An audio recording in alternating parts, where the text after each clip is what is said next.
بسم اللہ الرحمن الرحیم۔ السلام علیکم ناظرین۔ امیر المومنین حضرت مشکل کشا شیر خدا کرم الوجہ مکہ میں پیدا ہوئے۔ آپ کی والدہ حضرت فاطمہ بنت اسد نے اپنے والد کے نام پر آپ کا نام حیدر رکھا۔ آپ کے والد نے آپ کا نام علی رکھا۔ حضور اکرم صلی اللہ علیہ وآلہ وسلم نے آپ کو اسد اللہ کے لقب سے نوازا۔ اس کے علاوہ مرتضی یعنی چنا ہوا قرار یعنی پلٹ پلٹ کر حملہ کرنے والا، شیر خدا اور مشکل کشا آپ کے مشہور القابات ہیں، اور آپ نبی کریم صلی اللہ علیہ وآلہ وسلم کے چچا زاد بھائی بھی ہیں اور نبی کریم صلی اللہ علیہ وآلہ وسلم کے داماد بھی ہیں۔ خلیفہ چہارم، جانشین رسول، زوجہ بطول حضرت علی بن ابی طالب کی کنیت ابو الحسن اور ابو تراب ہے۔ آپ نبی کریم صلی اللہ علیہ وآلہ وسلم کے چچا ابو طالب کے فرزند ہیں۔ عام الفیل یعنی جس سال نامراد ہنجار براہا بادشاہ ہاتھیوں کے ہمراہ کعبہ مبارک پر حملہ آور ہوا تھا کہ 30 سال بعد جب حضور پاک صلی اللہ علیہ وآلہ وسلم کی عمر 30 برس تھی، 13 رجب المرجب بروز جمعۃ المبارک حضرت علی رضی اللہ تعالی عنہ خانہ کعبہ شریف کے اندر پیدا ہوئے۔ مولا مشکل کشا حضرت علی المرتضیٰ کی والدہ ماجدہ کا نام فاطمہ بنت اسد ہے۔ آپ رضی اللہ تعالی عنہ 10 سال کی عمر میں ہی دائرہ اسلام میں داخل ہو گئے تھے اور نبی پاک صلی اللہ علیہ وآلہ وسلم کے زیر تربیت رہے اور تا حیات آپ کی امداد و نصرت دین اسلام کی حمایت میں مصروف عمل رہے۔ آپ مہاجرین اولین اور عشرہ مبشرہ میں شامل ہونے اور دیگر خصوصی درجات سے مشرف ہونے کی بنا پر بہت زیادہ ممتاز حیثیت رکھتے ہیں۔ غزوہ بدر، غزوہ احد، غزوہ خندق وغیرہ تمام اسلامی جنگوں میں اپنی بے پناہ شجاعت کے ساتھ شرکت فرماتے رہے۔ کفار کے بڑے بڑے نامور بہادر آپ رضی اللہ تعالی عنہ کی تلوار ذوالفقار کے کائرانہ وار سے واصل نار ہوئے۔ امیر المومنین حضرت عثمان غنی رضی اللہ تعالی عنہ کی شہادت کے بعد انصار اور مہاجرین نے دست بابرکت پر بیعت کر کے آپ کو امیر المومنین منتخب کیا۔ آپ رضی اللہ تعالی عنہ 4 سال 8 ماہ 9 دن تک خلافت پر رونق افروز رہے۔ 17 یا 19 رمضان المبارک کو خبیث خارجی کے قاتلانہ حملے سے شدید زخمی ہو گئے اور 21 رمضان شریف یعنی اتوار کی رات جام شہادت نوش فرما گئے۔ حضرت عماد بن یاسر فرماتے ہیں، میں اور حضرت علی غزوہ ذی العشیرہ میں تھے۔ اس غزوہ کی سن 2 ہجری میں محض تیاری ہوئی تھی، کفار سے جہاد کی نوبت نہیں آئی تھی کہ نبی پاک صلی اللہ علیہ وآلہ وسلم نے ارشاد فرمایا، کیا میں تم کو ان 2 شخصوں کے بارے میں خبر نہ دوں جو لوگوں میں سے سب سے زیادہ بدبخت ہیں؟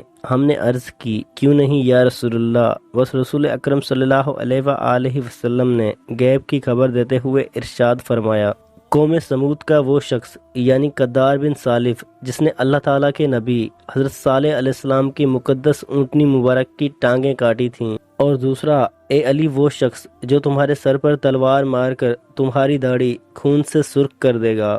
دوستو، خوارج میں سے ایک نامراد عبد الرحمن بن ملجم مرادی نے برگ بن عبداللہ تمیمی خارجی اور عمرو بن بکید تمیمی خارجی کو مکہ مکرمہ میں جمع کر کے مولا کائنات حضرت علی المرتضیٰ شیر خدا اور حضرت معاویہ بن ابی سفیان اور حضرت عمرو بن عاص رضی اللہ تعالی عنہ کے قتل کا معاہدہ کیا اور امیر المومنین حضرت علی رضی اللہ تعالی عنہ کے قتل کے لیے ابن ملجم آمادہ ہوا اور ایک تاریخ معین یعنی طے کر لی۔ مستدرک میں ہے کہ ابن ملجم ایک خارجی عورت کے عشق مجازی میں گرفتار ہو گیا تھا۔ اس ظالمہ خارجہ عورت نے شادی کے مہر میں 3000 درہم اور نعوذ باللہ مولا علی مشکل کشا کے قتل کا مطالبہ رکھا تھا۔ ابن ملجم کوفہ پہنچا اور وہاں کے خوارج سے ملا اور انہیں در پردہ اپنے ناپاک ارادے کی اطلاع دی تو وہ بھی اس کے ساتھ متفق ہو گئے۔ شہادت کی رات اس رمضان المبارک کی 40 ہجری میں آپ رضی اللہ تعالی عنہ کا یہ دستور تھا کہ ایک شب حضرت امام حسین رضی اللہ تعالی عنہ، ایک شب حضرت حسن رضی اللہ تعالی عنہ کے ہاں اور ایک شب حضرت عبداللہ بن جعفر کے پاس افطار فرماتے اور 3 لقموں سے زیادہ تناول نہ فرماتے اور کم کھانے کی وجہ بیان کرتے ہوئے ارشاد فرماتے، مجھے یہ اچھا معلوم ہوتا ہے کہ اللہ تعالیٰ سے ملتے وقت میرا پیٹ خالی ہو۔ شہادت کی رات تو یہ حالت رہی کہ بار بار مکان سے باہر تشریف لاتے اور آسمان کی طرف دیکھ کر فرماتے، باخدا مجھے کوئی جھوٹی خبر نہیں دی گئی، یہ وہی رات ہے جس کا وعدہ کیا گیا ہے۔ گویا کہ مولا علی مشکل کشا کو اپنی شہادت کا پہلے ہی سے علم تھا۔ شب جمعہ 17 یا 19 رمضان المبارک کی 40 ہجری کو حسنین کرمین حیدر کرار صاحب ذوالفقار امیر المومنین حضرت علی رضی اللہ تعالی عنہ سحر یعنی صبح کے وقت بیدار ہوئے۔ مؤذن نے آ کر آواز دی اور کہا الصلاۃ الصلاۃ۔ چنانچہ آپ رضی اللہ تعالی عنہ نماز پڑھنے کے لیے گھر سے چلے۔ راستے میں لوگوں کو نماز کے لیے صدائیں دیتے اور جگاتے ہوئے مسجد کی طرف تشریف لے جا رہے تھے۔ امام علی علیہ السلام جیسے ہی بعد اذان اللہ کی عبادت کے لیے مصلے پر پہنچے، قیام کیا، رکوع کیا، سجدے میں گئے تو عبد الرحمن ابن ملجم جو اپنے ساتھ ایک تلوار چھپا کے آیا تھا جو زہر میں ڈوبی ہوئی تھی، آپ جیسے ہی سجدے میں گئے تو اس ظالم ملعون نے سجدے کی حالت میں آپ پر وار کر دیا۔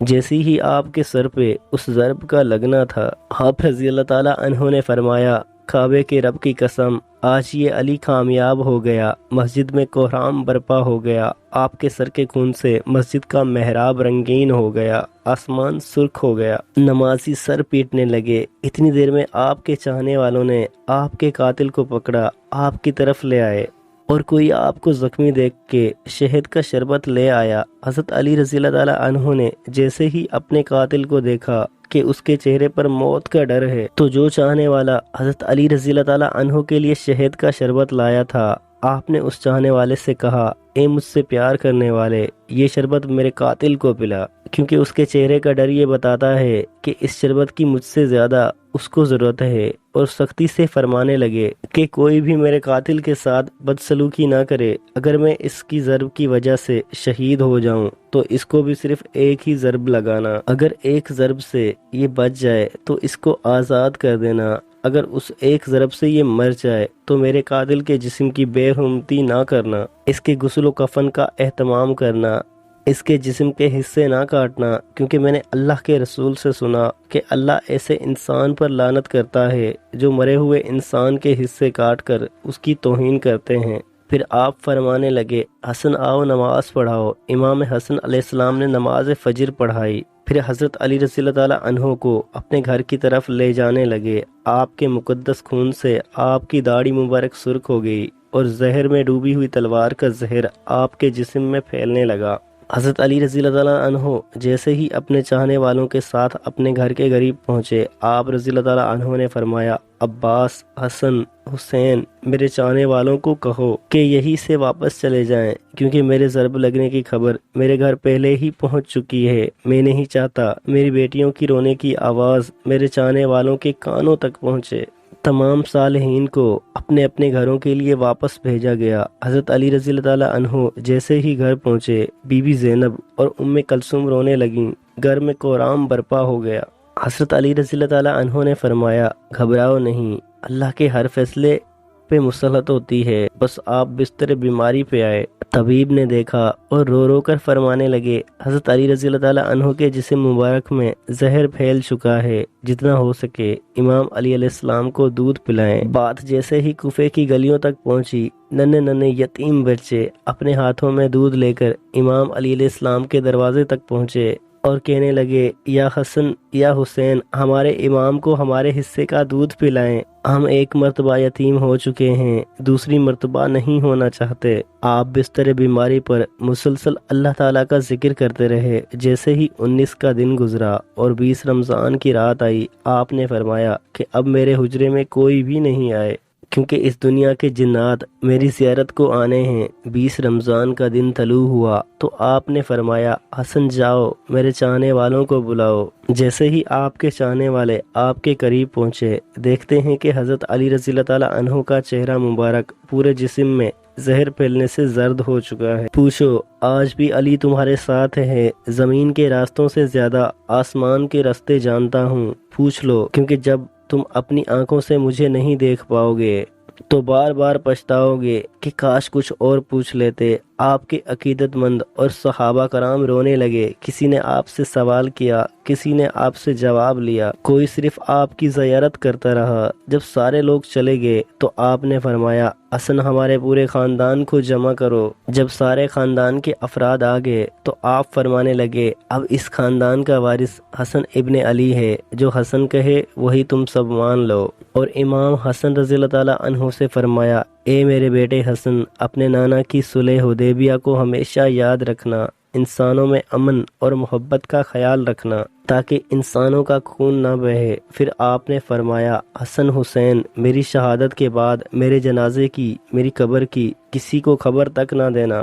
میرا جنازہ اونٹنی پہ رکھ دینا، پیچھے سے حسن اور حسین تم اٹھانا اور آگے سے جبرائیل اور میکائیل اٹھائیں گے، کیونکہ مجھے پتا ہے اللہ کے دین کے دشمن میری شہادت کے بعد یہ چاہیں گے کہ علی کی قبر کو کھود کر علی کے جنازے کی توہین کریں۔ میری قبر پہلے سے بنی ہوگی، جہاں وہ اونٹنی رکھے وہاں مجھے تدفین کر دینا۔ یہ بات کسی کو مت بتانا تب تک جب تک اللہ تعالیٰ خود ظاہر نہ کر دے۔ پھر آپ نے اپنے بیٹے عباس کو بلایا اور فرمانے لگے، عباس، میں نے تمہیں اللہ سے کربلا کے لیے مانگا ہے، تو حسین کا محافظ ہے، جو حسین کہے وہ تمہیں کرنا ہے۔ پھر اپنے بیٹے حسین کو بلایا اور فرمانے لگے، حسین، تمہاری شہادت کی خبر تمہارے نانا نے تمہاری پیدائش کے وقت ہی بتا دی تھی۔ حسین، تمہیں کرب و بلا میں 3 دن کا بھوکا پیاسا رکھ کے قتل کیا جائے گا، تمہارے بچوں کو، بھائیوں کو، ساتھیوں کو تمہارے سامنے ہی قتل کیا جائے گا۔ حسین، حسین، تمہاری لاش پہ گھوڑے دوڑائے جائیں گے۔ تمہاری شہادت کے بعد میری بیٹیوں کو یعنی تمہاری بہنوں کو، ہمارے گھر کی عورتوں کو اسی کوفے اور شام میں پھرایا جائے گا اور ان کو پتھر مارے جائیں گے۔ حسین، جب تمہارا آخری وقت ہو اور الوداع کہنے بیویوں کے خیمے میں آؤ تو اپنی بہنوں کے بازو چوم کر یہ کہنا کہ بابا نے کہا تھا کہ اسلام کے لیے ہر غم سہنا اور اسلام کے پرچم کو ہمیشہ بلند رکھنا، ہر موڑ پہ اللہ کے رسول کی نبوت کی گواہی دینا۔ اتنی دیر میں آپ فرمانے لگے، سلام ہو یا رسول اللہ۔ گھر میں کوہرام برپا ہو گیا۔ سب فرمانے لگے، یا علی، کیا ہمارے ساتھ رسول پاک ہیں؟ حضرت علی رضی اللہ تعالیٰ عنہ نے فرمایا، ہاں، اللہ کے رسول اور تمہاری ماں فاطمہ الزہرا مجھے لینے آئے ہیں۔ یہ کہہ کر اپنی آنکھیں مبارک بند کیں اور گھر میں دکھ کی صدائیں شروع ہو گئیں اور یوں حسین یتیم ہو گئے۔ آپ کی شہادت کے بعد آپ کی وصیت پر عمل کرتے ہوئے آپ کے جنازے میں کسی کو بھی شریک نہیں کیا گیا۔ آپ کا جنازہ پیچھے سے حسن اور حسین نے اٹھایا تو آگے سے جبرائیل اور میکائیل اٹھانے لگے اور ایک نورانی اونٹنی پر سوار کر دیا۔ حسن و حسین اور جبرائیل و میکائیل کے علاوہ کسی کو خبر تک نہیں تھی۔ خاموشی سے اس اونٹنی کے پیچھے چل رہے تھے کہ جیسے ہی کوفے سے تھوڑا آگے گئے، ایک چمکیلے پتھر پر وہ اونٹنی رک گئی۔ پتھر کو ہٹایا گیا تو وہاں ایک قبر پہلے سے ہی بنی ہوئی تھی اور اس پر لکھا ہوا تھا کہ یہ قبر اللہ کے نبی نو نجی اللہ نے بنائی ہے، اللہ کے اس ولی علی کے لیے جس کے صدقے میری کشتی کو نجات ملی۔ شیر خدا، مشکل کشا، اللہ کے ولی، اللہ کے گھر میں پیدا ہونے والے، اللہ کے گھر میں شہید ہونے والے، مومنوں کے امیر علی ابن ابی طالب